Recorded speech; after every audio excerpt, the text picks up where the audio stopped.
আমাৰ মনে ভবা সকলো ভাৱনা আমি ভগৱন্তৰ পৰা পূৰণ কৰি ল'ব পাৰিম। তাৰপিছত কৈছে তাৰ হুৱে তেবে আশী ভকতি প্ৰবল পখালে চিত্তৰ তাৰ আছে যত মল। গতিকে আমি যেতিয়া লগত নিব নোৱাৰা ধনৰ মোহৰ পৰা আঁতৰি আহি ঈশ্বৰ ভক্তিত মনোযোগ দিম, আমি যদি বিষয়ত আসক্তি হওঁ কৃষ্ণক লাভ কৰিব নোৱাৰিম। বিষয়ত আতি আসক্তি ভৈল যাৰ কৃষ্ণক পাইবাৰ আশা নিৱৰ্তিলতা। বিষয় কোনবিলাক? কাম ক্ৰোধ লোভ মোহ উত্তম বিষয় ইহাক চেদিলে হৈব দৃঢ় পৰিচয়। কাম ক্ৰোধ লোভ মোহে মোহিত সকল নাপাইবে উদ্ধাৰ সখী সত্যে যাইবে তল। গতিকে আমি যদি লগত নিব নোৱাৰা ধন টকা পইচা মান সন্মানৰ পথত পিছত যদি দৌৰি থাকোঁ, আমাৰ জীৱটো কেতিয়াও উদ্ধাৰ হ'ব নোৱাৰিব। গতিকে আমি সেই ঠাইৰ পৰা আমি কি আহিব লাগিব? ভকতৰ মাজলৈ আহিব লাগিব। গতিকে কাম অক্ৰোধ লোভ মোহ বিষয় আক্ৰোশে নোচোয় মূৰ ভকতক একো দুখে। এইবিলাক দুখে মোৰ ভকতক স্পৰ্শ কৰিব নোৱাৰে। ভকতৰ অসংগ সখী লৈবা প্ৰথমত শ্ৰৱণ কীৰ্তন মোৰ কৰিবা সতত। ভকতেহে মূৰ হৃদি জানিবা নিশ্চয় ভকত জনৰ জানা আমি সি হৃদয়। মুত পৰে ভকতে নিশ্চিন্তে কিছু আন ভকতত পৰে মই নিশ্চিন্ত আন। দে আজিৰ দৰে ভকতৰ সংগলৈ আহি আমি এই সৎ কথাবিলাক যাতে শুনি আমাৰ ভিতৰৰ বেয়া ভাৱবিলাক যাতে উলিয়াব পাৰোঁ। মাধৱদেৱে কৈছে কৰ্ণপথে ভকতৰ হিয়াত প্ৰৱেশী হৰি দুৰ্বাসনা হৰে সমস্তই জলৰ যতে কমল যেহেন শৰতকালে স্বভাৱতে নিৰ্মল হয়। ঈশ্বৰৰ কথা শুনাৰ লগে লগে ভিতৰৰ বেয়া ভাৱবিলাক ওলাই যাবলৈ বাধ্য হয়। খালী বটলত পানী ভৰাই দিয়াৰ লগে লগে ভিতৰৰ বায়ুবিলাক ওলাই যাবলৈ বাধ্য হয়। এইটো যেনেকৈ বিজ্ঞানসন্মত সত্য। আমাৰ হৃদয়খন পবিত্ৰ কৰিবৰ কাৰণে শুদ্ধ কৰিবৰ কাৰণে আমি ঈশ্বৰৰ কথা শুনিব লাগিব। ঈশ্বৰৰ কথা শুনাই যোৱাৰ লগে লগে বেয়া ভাৱবিলাক ওলাই যাব। সেইকাৰণে আমি যেতিয়ালৈকে ঈশ্বৰৰ কথা বা সৎ কথা নুশুনিম তেতিয়ালৈকে বেয়া ভাৱৰ পৰা আমি নিজক মুক্ত কৰিব নোৱাৰিম। এই তথ্য আমাক দিছে কৃষ্ণৰ সাক্ষাতে দেখি হুৱে মোহহীন আপোনাকো নেদেখিবে কৃষ্ণ এৰে ভিন। কৃষ্ণৰ গুণনামত যেতিয়া আমাৰ মনটো নিমজি যাব, কৃষ্ণ আৰু মোৰ মাজত কোনো পাৰ্থক্য নাই। যেনেকৈ অৰ্জুনক কৈছে অৰ্জুন তুমিয়ে মই একেটাই, কিন্তু মায়াত থকাৰ কাৰণে মানুহে আমাক দুটা বুলি মোৰ অংশ জীৱ তুমি মই আত্মা অন্তৰ্যামী এই হেতু তুমি মই সখী। তুমি মোৰ অংশ জীৱ অৰ্জুন, সেইকাৰণে তুমিয়ে মই সখী। এতিয়া মানুহে নাজানি পেলাই আমাক দুটা বুলি ভাবে যে কৃষ্ণৰ লগত যদি সখী অৰ্জুনৰ লগত যদি কৃষ্ণ সখী হয় আমাৰ লগত হয়নে নহয়? আমি কৃষ্ণৰ অংশ জীৱ হয়নে নহয়? তোমাৰে সেই অংশ আমি যত জীৱ যাৰ তোমাৰ মায়াই প্ৰভু বান্ধিলে আমাক। আজি তেওঁৰ মায়াই পাই আপোন পৰ উচ্চ নিচ ধনী দুখীয়া আমাক ভেদ কৰি দিছে। আমি ভগৱানক দাবী কৰিব লাগিব কি বুলি? দেও উপদেশ ভজো তোমাৰ চৰণে কৰ্মৰ বন্ধন সিন্ধু শ্ৰৱণ কীৰ্তনে। ভগৱন্তৰ কথা শুনাৰ লগে লগে আমাৰ যিবিলাক পূৰ্বজন্মৰ কৰ্মবন্ধ গাঁঠিবিলাক খুলি যায় বুলি কৈছে। ভিদ্যতে হৃদয় গ্ৰন্থি ছিদ্যতে সৰ্ব সঞ্চয়। সকলো সংশয়ৰ পৰা আমি নিজক মুক্ত কৰিব পাৰিম আৰু সকলো কৰ্মবন্ধনৰ পৰা আমি নিজক মুক্ত কৰিব পাৰিম। ঈশ্বৰৰ কথা নুশুনা মানুহ কৰ্মবন্ধ মুক্ত হ'ব নোৱাৰে। মনত ৰাখিব গুচাইলে ক ঔষধ চক্ষুৰ যেন মল সি যেন সাক্ষাতে দেখে সূৰ্যৰ মণ্ডল। আমাৰ আকাশত যেতিয়ালৈকে ডাৱৰ থাকিব আমি সূৰ্যটোক দেখা নাপাওঁ।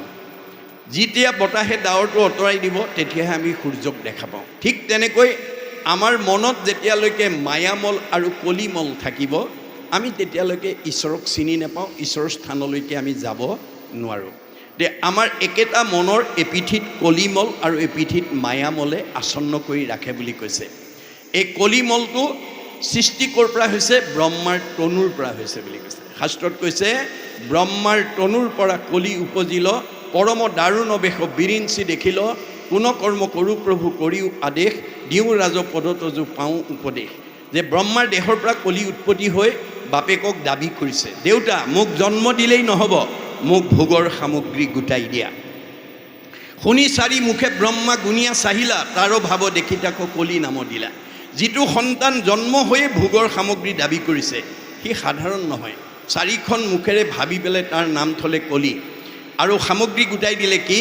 মলিনী নলিনী নামে দুই ভাৰ্যা দিলা দুহান্তৰ হন্তে চাৰি পুত্ৰ উপজিলা।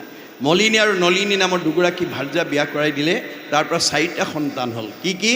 কাম ক্ৰোধ লোভ মোহ চাৰি পুত্ৰ জাত গৰ্ব অহংকাৰ দুই মন্ত্ৰী যে সাক্ষাৎ কাম ক্ৰোধ লোভ মোহ কলিৰ পুতেক গৰ্ব অহংকাৰ বুদ্ধি দিয়া মন্ত্ৰী দম্ভ দেশ ঈৰিষা অসূয়াক চাৰিজন সেনাপতি পাতি দিলা ব্ৰহ্মাৰ বচন এইকেইজন আগৰণুৱা সেনাপতি হিংসা বৈক্ষণ্য ঈৰিষা মদ মৎসৰক লহকৰ পাতি দিলা কলি দুৰ্মদক এইখিনিক লগৰীয়া পাতি দিলে এই সেই কলি পৰিয়ালৰ 16জনীয়া সদস্য ক'ত থাকে মনৰ লগত থাকে এহি 16জন তৰিবে নোৱাৰে লোক এহি সে কাৰণ আমাৰ ডেকা হওক গাভৰু হওক বোৱাৰী হওক জীয়াৰী হওক বাল্য হওক বৃদ্ধ হওক যাৰ মনত এই 16টা বেয়াভাৱে অৱস্থান কৰিব সি কেতিয়াও আজিৰ দৰে পবিত্ৰ ঠাইলৈ আহিব নোৱাৰিব এইটো মনৰ এক পিঠিৰ মল আনটো পিঠিত মায়া মল আছে মায়াৰো 16টা বেয়া গুণ আছে আমাৰ শাস্ত্ৰত কৈছে দম্ভ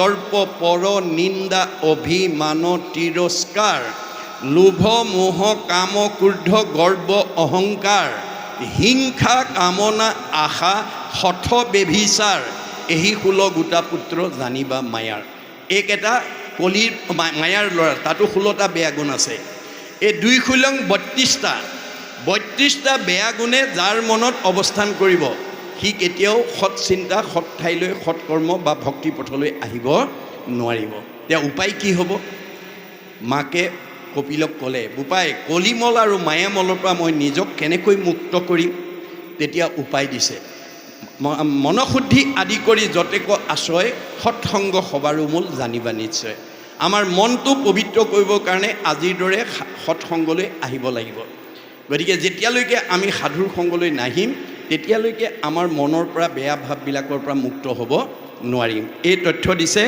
তাৰপিছত কৰিলে যে সেহিমতে মাধৱৰ শ্ৰৱণ কীৰ্তনে গুণৰ কৰ্মৰ মল তেজে তাৰ মনে আমাৰ যিমানবিলাক গুণময় ভাৱ আছে ঈশ্বৰৰ কথা শুনাৰ লগে লগে মনৰ পৰা সেই ভাৱবিলাক দূৰ হৈ যাব আমি কংসৰ পৰিৱৰ্তে জ্ঞানী হৈ যাম কুজিৰ পৰিৱৰ্তে ৰিজু হৈ যাম মনত ৰাখিবা দেই গুণৰ পৰিৱৰ্তে নিৰ্গুণ হৈ যাম আমাক কংসক কি দেখাইছে কংস হৈছে অজ্ঞানৰ প্ৰতীক অহংকাৰৰ প্ৰতীক আৰু সেই কংসৰ কপালত যিজন মানে কুজিয়ে শৈৰিন্ধিয়ে চন্দনৰ ফুট পিন্ধাইছিল সেইগৰাকী কুজি বুলি কোৱা হৈছিল তাইৰ কুজকেইটা 3টা এতিয়া আমি কাহিনীটো পঢ়ি সিমানতে সীমাবদ্ধ কৰিলে নহ'ব আপুনিও কংস হৈ আছে নেকি বাৰু আপুনিও কুজি হৈ আছে নেকি বাৰু এই কথাটো আমি ভাবিব লাগিব এতিয়া কংস হৈছে অজ্ঞানতাৰ প্ৰতীক কংসই প্ৰাধান্য কাক দিছিল পদমৰ্যাদাক বাহ্যিক সম্পদক গতিকে আমি যদি লগত নিব নোৱাৰা ধন সম্পত্তি মানে সন্মানৰ ওপৰত প্ৰাধান্য দিওঁ আমিও কংসই হৈ থাকিম সেইকাৰণে মানে নাৰদে কংসক কি বুলি সম্বোধন কৰিছে সোণ হেৰ অজ্ঞানী কংস তই যাক আপোন বুলি ভাবিছ সি তোৰ মহাশত্ৰু তই কৃষ্ণৰ বিৰোধ কৰিছ আৰু তোৰ অনুচৰবিলাকে কৈছে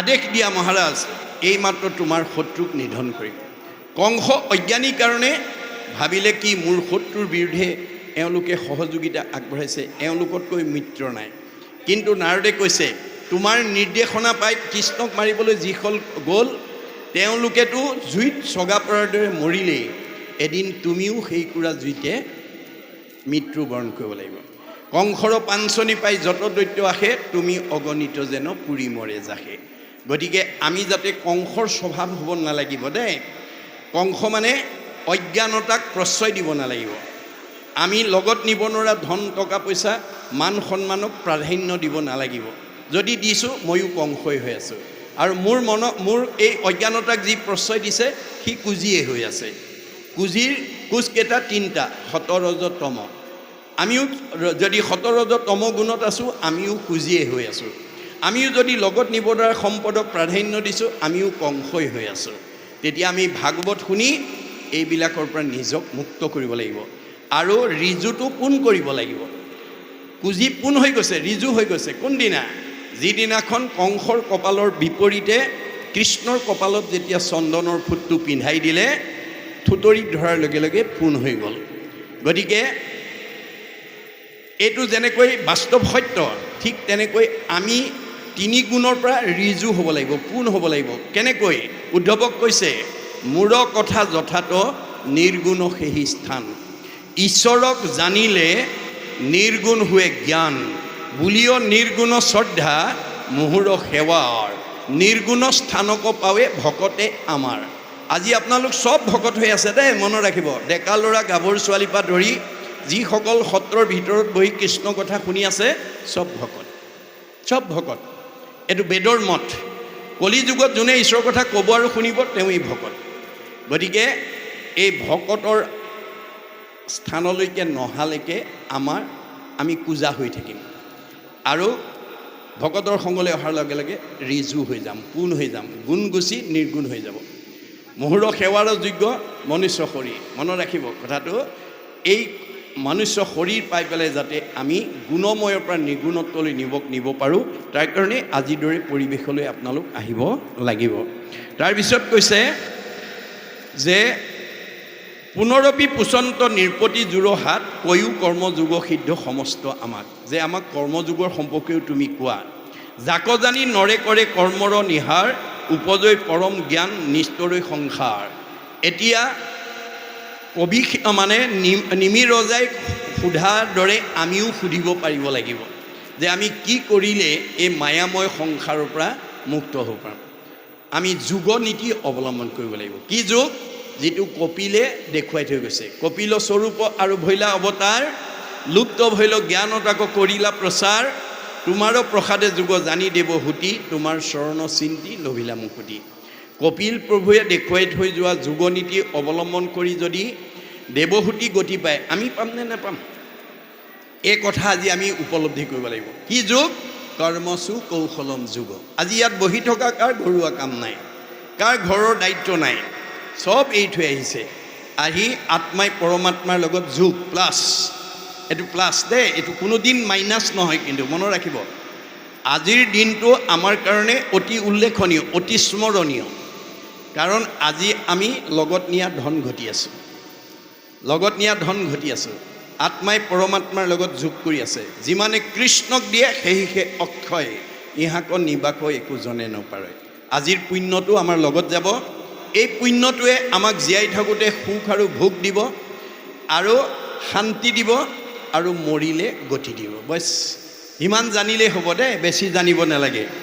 ইক্ষাকুৰ পিতৃ আমি সমীপত তথা, ব্ৰহ্মপুত্ৰ সবত পুছিলোঁ ইটো কথা, নেদিলা সিদ্ধান্ত কিয় সনক সনন্দে, কহিও কাৰণ শুনো পৰম আনন্দে। তুমি যিখিনি কথা আমাক এতিয়া কৈছা, তোমালোকে সনক সনন্দক সোধোতে কোৱা নাছিল। কাৰণটো কি? শুনি আবিৰ্ভূতে দিলে সিদ্ধান্ত, দিলন্ত সিদ্ধান্ত, শুনা কৰ্ম যোগচিত্ৰ কৰি উপশান্ত। তুমি শান্ত মনে যে তুমি কি কৰা, এই মনটো কৰ্মযোগৰ সম্পৰ্কে শুনা। পৰম গহন আতি ইটো বেদ বাণী, যাক শুনি মোহ দূৰ হুৱে মহাজ্ঞানী। এই বেদৰ বাণী শুনিলে আমাৰ মায়া মোহবিলাকৰ পৰা আমি মুক্ত হ'ব পাৰিম। বেদে যাক বিহি আছে তাকে বোলে কৰ্ম, বেদে যাক নিষেধিছে সেইটো অকৰ্ম। এই বিষয়ে মই অলপ আগত আলোচনা কৰি থৈ গৈছোঁ। বেদে কি বিহিছে? ঈশ্বৰৰ অৰ্থে যিটো কৰে তাকে বোলে কৰ্ম। আজি সত্ৰাধিকাৰ প্ৰমুখে, আমাৰ সহযোগী উদ্যোক্তাসকলে এইটো বেদ কৰ্ম কৰিছে। এই ইমান আত্মাবিলাকক মাতি আনি 2টা দিনত ঈশ্বৰৰ কথা শুনাই পেলাই জন্ম জন্মান্তৰ কাৰণে অক্ষয় পুণ্য সঞ্চয়ৰ এটা সুবিধা দি দিলে। এইটো বেদবিহিত কৰ্ম। বেদে যাক নিষেধ দিছে সেইটো অকৰ্ম। বেদে কিটো নিষেধ কৰিছে? যে মই চবতে আছোঁ দেই, যত দেখা ভূত প্ৰাণী সবাহাকে বিষ্ণু মানি, হিংসা এৰি কৰা উপকাৰ। মই চবতে আছোঁ, পাৰিলে কাৰোবাক উপকাৰ কৰিবা, কাকো হিংসা নকৰিবা।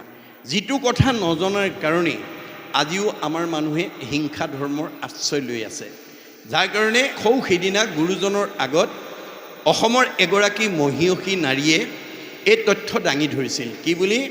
যে গুৰুদেৱ, মোৰ সতীত্ব গুণৰ প্ৰথম বৈশিষ্ট্য হৈছে ভগৱন্তৰ সৃষ্টিৰ পঞ্চভৌতিক প্ৰাণী সকলোতে ঈশ্বৰ আছে বুলি জানি মই সকলোকে দয়া মৰম স্নেহ ৰক্ষণাবেক্ষণ দিওঁ। জয়ন্তী বদতি প্ৰভু শুনিও গোসাই, সমভাৱে ভূতদয়া কৰোঁ সদায়। সকলো প্ৰাণীতে ঈশ্বৰ আছে বুলি জানি মই সকলোকে দয়াম। বৰ সুন্দৰ। আৰু কি কৰা? স্বামী তপস্বামী জপস্বামী কৰোঁ ধ্যান, স্বামীৰ কুশল বিনে নিচিন্তু হওঁ আন, স্বামী বিনে পৰপুৰুষক দাসীটো, কামভাৱে নাচাওঁ আৰু কথা ক নাপাতো, ভাল উপদেশ দিয়া চলাওঁ স্বামীক, মাহ মধ্যে একবাৰ কৰোঁ ৰতিক, স্বামীক নুসুধি ক'তো নকৰোঁ গমন, স্বামীক নিদিয়া অগ্ৰে নকৰোঁ ভোজন, পালেও আনন্দ নাপালেও নাহি দুখ, দৈৱবশে জীৱা মিলে তাহাঁতে সন্তোষ, প্ৰাতসে উঠিয়া কৰোঁ গৃহকৰ্ম বাহিৰে ভিতৰে কৰোঁ গোময় সিঞ্চন, যদি স্বামী মন্দ কৰ্ম কৰে আচৰণ, মিষ্ট বাক্য কৰি তাক কৰোঁ নিবাৰণ। গুৰুদেৱ, মোৰ চকুৰ আগত যদি স্বামীয়ে কিবা ভুল কৰা দেখোঁ, মই মধুৰ বাক্যৰে সাৱলীলভাৱে তেওঁক ভাল পথলৈ ঘূৰাই অনাৰ চেষ্টা কৰোঁ। কাৰণ বিবাহ সম্বন্ধে পুৰুষৰ অৰ্ধাংগিনী, স্বামী বুলি ধৰ্মকৰ্ম পায়ী অৰ্ধকিনী। বিবাহ পাশত আবদ্ধ হোৱা দিনাখনেই ভাৰ্যাগৰাকী স্বামীৰ অৰ্ধাংগিনী ৰূপে পৰিগণিত হয়। আৰু পাপ পুণ্যৰ আধা আধা দুয়োজনে অংশ ল'ব লাগে। স্বামীয়ে কৰা পাপৰ অংশ ভাৰ্যাই পায়, ভাৰ্যাই কৰা পাপৰ অংশ স্বামীয়ে পায়, স্বামীয়ে কৰা পুণ্যৰ অংশ ভাৰ্যাই পায়, ভাৰ্যাই কৰা পূৰ্ণ অংশ স্বামীয়ে পায়।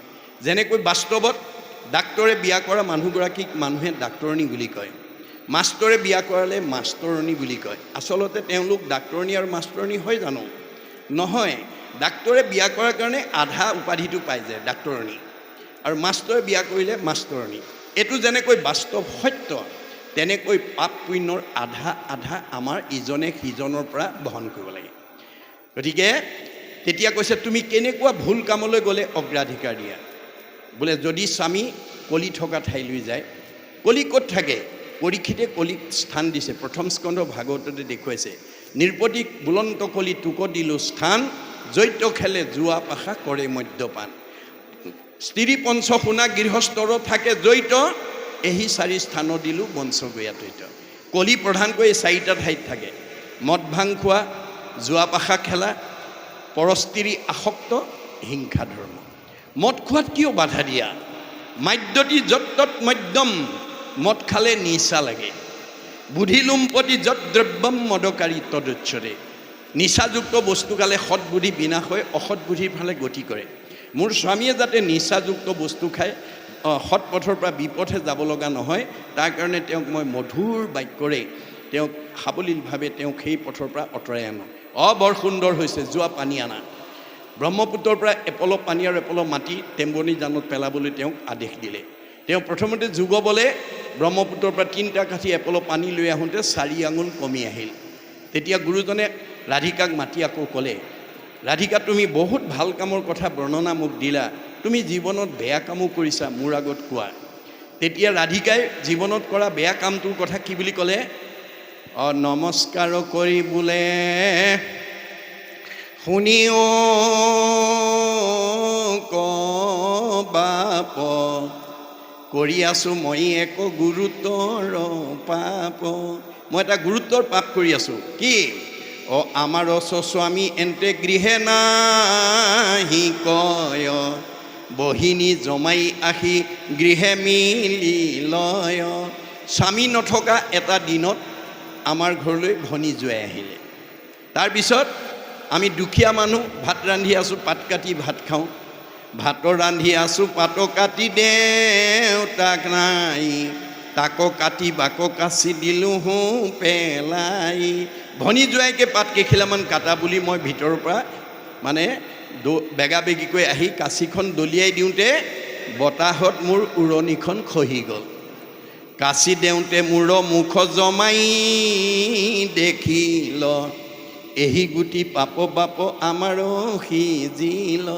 গুৰুজনাৰ দিনত ভনী জোৱাইকে জেঠাহুকৰ মুখামুখিকৈ চাই বা জেঠাহুৱেকেও ভনী জোৱাইৰ মুখলৈ চাই কথা পতা নিয়মটো বৰ কঠোৰ আছিল। আজিকালি শিথিল হৈছে, কিন্তু উৰণি প্ৰথাটো আজিও আমাৰ সংস্কৃতি হিচাপে আছে। বিবাহ পাশত আবদ্ধ হ'লে উৰণি ল'ব লাগে। উৰণিৰ আচল তাৎপৰ্যটো হ'ল জ্যেষ্ঠজনৰ সন্মানৰ প্ৰতীক। তেতিয়া গুৰুজনে ক'লে, ঠিক আছে, তোমাৰ সেই দুখটো মই খণ্ডন কৰিছোঁ, তুমি পানী আনা। এইবাৰ তেওঁ পানী আনিলে 4 আঙুল বেছিকৈ উঠি আহিল। 3টা কাঠিৰ এপল' পানী আৰু এপল' মাটি যুগবলৈ আনি টেম্বনি জানত পেলাই দিয়াৰ লগে লগে বুৱতী নদী বন্ধ হৈ গ'ল। লগে লগে সেই অঞ্চলৰ বানপানীৰ কবলৰ পৰা ৰাইজ উদ্ধাৰ হ'ল। আৰু আজিও বৰদোৱাত সেইটো শান্তিজান ৰূপে পৰিচিত হৈ ৰৈ গ'ল। এগৰাকী নাৰীৰ সৎগুণৰ প্ৰভাৱে যদি বুৱতী নদী বন্ধ কৰিব পাৰে, আমাৰ ঘৰখন, আমাৰ পৰিয়াল, আমাৰ সমাজ, আমাৰ পৰিৱেশটো নোৱাৰিব কিয়? সেইকাৰণে আইসকলৰ ঘৰ পৰিচালনা কৰিবলৈ, পৰিয়াল পৰিচালনা কৰিবলৈ, সমাজ পৰিচালনা কৰিবলৈ, পৰিৱেশটো আগুৱাই নিবলৈ আমাৰ আইসকলৰ গাত 7টা সৎগুণ থাকিব লাগে বুলি গীতাত কৃষ্ণই অৰ্জুনক কৈছে। মনত ৰাখিবা দেই। আপোনালোকে এটা কথা শুনি ভাল পাব যে শদিয়াৰ পৰা ধুবুৰীলৈকে বিভিন্ন জিলাত এই গুৰুজনাৰ ধৰ্ম আদৰ্শ প্ৰচাৰ প্ৰসাৰ কৰি আমাৰ এটা শুভ লক্ষণ আমি দেখা পাইছোঁ। কি? এতিয়া সেৱা সকাম বোলক, ভাগৱত পাঠ বোলক, ধৰ্মালোচনী সভা বোলক, এইবিলাকলৈ এতিয়া আমাৰ পুৰুষতকৈ মহিলাৰ উপস্থিতিটো বেছি। আজি যদি আপোনালোকে অংক কৰি চাই, আজিও সেই উত্তৰটোৱেই পাব যে আমাৰ পুৰুষতকৈ মহিলাৰ উপস্থিতিটো বেছি। এইটো আমাৰ কাৰণে শুভ লক্ষণ। ঋকবেদত কৈছে, ন গৃহম গৃহম ইতি আহু গৃহিণী গৃহম উচ্যতে তয়াহি সহিতা সৰ্বান পুৰুষায়ম সমুষ্ণুতে। যিখন ঘৰৰ আইসকল ঈশ্বৰ ভক্তিপৰায়ণ হ'ব, যিখন সমাজৰ আইসকল ঈশ্বৰ ভক্তিপৰায়ণ হ'ব, তেওঁলোক নিজেতো উদ্ধাৰ হ'বই, সেইখন ঘৰৰ, সেইখন সমাজৰ সকলো পুৰুষৰ চতুৰ্বৰ্গ সাধন কৰিব। আৰু ইয়াৰ বিপৰীতে যদি আমাৰ ঘৰৰ আইসকল যদি ঈশ্বৰ বিমুখী হয়, ভক্তি বিমুখী হয়, তেতিয়াহ'লে আমাৰ ঘৰৰ অৱস্থা কি হ'ব? আমাৰ মানে মহাভাৰতৰ বন পৰ্বত কৈছে, জৈস্য ভাৰ্যা গৃহে নাস্তি সাধিসা পুণ্যচাৰিতা অৰণ্যং তেন গন্তব্যং যথা অৰণ্যং তথা গৃহম। ঘৰ গুচি বাঁহতল হ'ব। আইসকলে ইচ্ছা কৰিলে ঘৰ গুচি বৈকুণ্ঠলৈ উত্তৰণ কৰিব পাৰে, আৰু ইচ্ছা কৰিলে ঘৰ গুচি বাঁহতল কৰিব পাৰে। আইসকলৰ ইমান মহিমা। আমি বাঁহতল হোৱাটো নিবিচাৰোঁ, আমি বৈকুণ্ঠ হোৱাটো বিচাৰোঁ। তেতিয়াহ'লে আপোনালোকৰ গাত 7টা সৎগুণ থাকিব লাগিব দেই। আজি ইয়াত থকা কাৰোবাৰ গাত যদি 7টা সৎগুণ আছে, তেওঁ ভাগ্যৱতী মহিলা। তেওঁ নিজেতো উদ্ধাৰ হ'বই, পৰিয়াল সমাজৰ সকলো জীৱক চতুৰ্বৰ্গ সাধন কৰি দিব লাগে। যদি কাৰোবাৰ কমি আছে, পূৰাই ল'ব। কি কি 7টা সৎগুণ থাকিব লাগে বুলি কৃষ্ণই অৰ্জুনক কোৱাৰ চলৰে আমাক কৈছে, কীৰ্তি চিৰি বা কৈশ্য নাৰীনাং ধীতি মেধা ক্ষমা স্মৃতি। এই 7টা গুণ দেই। আইসকলৰ এই 7টা গুণ থাকিব লাগে। 1 নম্বৰ গুণটো হৈছে কীৰ্তি। আইসকলৰ কামবিলাক আনে দেখিলে প্ৰশংসা কৰা হ'ব লাগে। নিট এণ্ড ক্লিন, ডিচিপ্লিন, পৰিপাটিতা, নিয়মানুৱৰ্তিতা মাজেদি কামবোৰ কৰিবলৈ জানিব লাগিব। 2 নম্বৰ চিৰি, নিজেও ধুনীয়া হৈ থাকিব লাগিব, ঘৰখন ধুনীয়াকৈ ৰাখিব লাগিব, পৰিয়ালটোকো ধুনীয়াকৈ ৰাখিব লাগিব। বা কৈছ, কথা ক'ব জানিব লাগিব। আইসকলে যদি কথা ক'ব জানে, সেইখন ঘৰত, সেইখন পৰিয়ালত, সেইখন সমাজত কেতিয়াও কাৰো লগত মনোমালিন্য হ'ব নোৱাৰে। আজি কথা ক'ব নজনাৰ কাৰণে আনৰটো দূৰৰ কথা, নিজৰ ঘৰতেই বহুত বোৱাৰীয়েকক শাহুৱেকে বেয়া পায়, বহুত শাহুৱেকক বোৱাৰীয়েকে বেয়া পায়, বহুত দেউৰেকক নবৌকে বেয়া পায়, বহুত নবৌয়েকক দেউৰেকে বেয়া পায়। গণ্ডগোল ক'ত লাগিলে? কথা ক'ব নাজানে। এতিয়া আমাৰ আইসকলে কথা ক'ব জানিব লাগিব। কেনেকৈ? সত্য, প্ৰিয়, হিত। এই বিষয়ে মই অলপ আগত আলোচনা কৰি দিছোঁ। সঁচা কথা ক'ব, শুনিবলৈ ভাল পোৱাকৈ ক'ব, আৰু আনৰ উপকাৰ অহাকৈ ক'ব।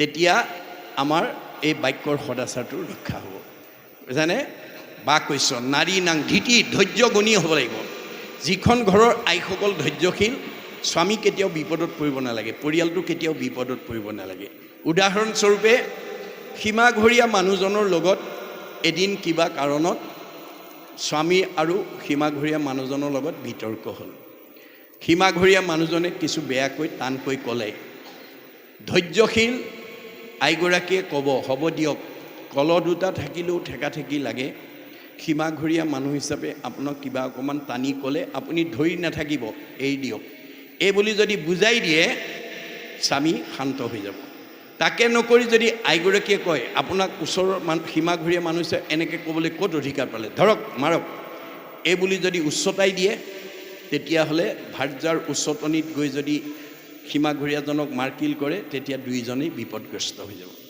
গতিকে আমাৰ আইসকলৰ ধৈৰ্য গুণটো শৈবাৰ নিচিনা হ'ব লাগিব হৰিচন্দ্ৰৰ ভাৰ্যা শৈবাৰ দৰে হ'ব লাগিব শৈবাৰ ধৈৰ্য গুণৰ পৰিচয় কেনেকৈ এৰি থৈ গৈছে যে হৰিচন্দ্ৰ ৰজাই ভাৰ্যাৰ লগত কোনো আলোচনা নকৰাকৈ সত্যত বন্দী হৈ বিশ্বামিত্ৰ ঋষিক ৰাজ্য ধন চব দি দিলে অৱশেষত দক্ষিণা দিবলৈ হাতত পইচা নাই ঋষিৰ পৰা এমাহ সময় বিচাৰিলে বিশ্বামিত্ৰই এমাহ সময় দিলে এমাহ সময় লৈ পেলাই তেওঁ ভাৰ্যাক লগত লৈ বাৰাণসী এখন উপবনত পলাই আছেগৈ এমাহৰ পূৰ্বে যেতিয়া তেওঁ বিচাৰি বিচাৰি গৈ পালেগৈ তেতিয়া হৰিচন্দ্ৰক উদ্দেশ্যি কৰিছে মূৰ দক্ষিণাত যদি হেলা কৰ তই সবংশকে সাপি ভস্ম কৰিব মই মোৰ দক্ষিণাত যদি অৱহেলা কৰ তোৰ গোটেই বংশ মই সাপ দি ধ্বংস কৰি দিম ঋষিৰ বচন শুনি হৰিচন্দ্ৰ ৰায় কপিবে লাগিলে মুখে মাতবোল নাই তেওঁ ঋষিয়ে যেতিয়া সকলো বংশ ধ্বংস কৰি দিম বুলি ক'লে তেওঁ ভয়ত পেপুৱা লাগিলে আৰু মুখৰ মাত হেৰাই গৈছে